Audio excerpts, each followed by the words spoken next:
So somebody told me if I fry these wheat noodles that they puff up and become like a chip of some sort. It kind of looks like a barbecue Frito twist.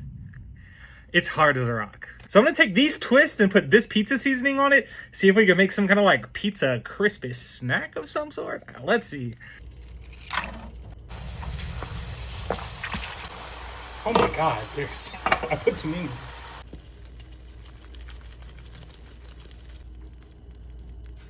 Well, here they are. They look pretty wild. I really hope that they taste as good as they look. Got a good amount of seasoning on them too. Let's go. Yo. Hold up. Oh, we might be onto something right here. I did not expect these to come out like this. They were hard as a rock, but now they're like, I don't know. Flaky. I have never wanted pizza Frito twist until today, and now I got them. I need more pizza flavored stuff in my life.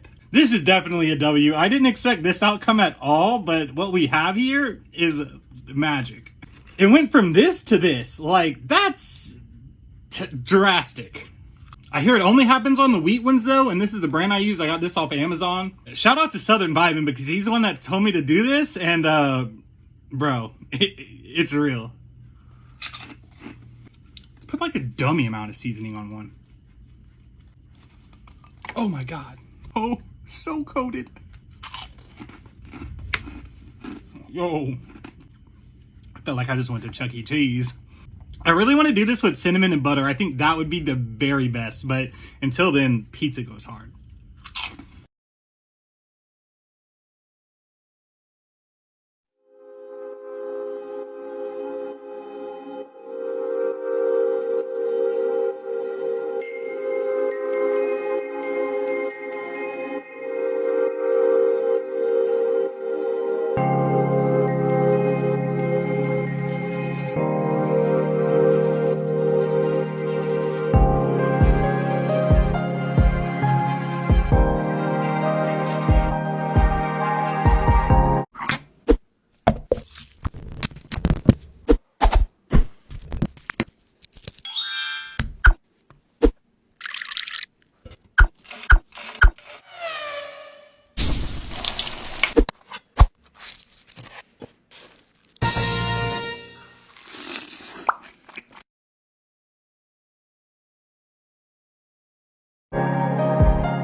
Can anyone tell me why Food TikTok is not #1 on the platform? Those top dance creators, all they do is take dances from other people. Meanwhile, I'm in the kitchen all day cooking different dishes, new flavors. Where is the love at for Food TikTok? I'm about to start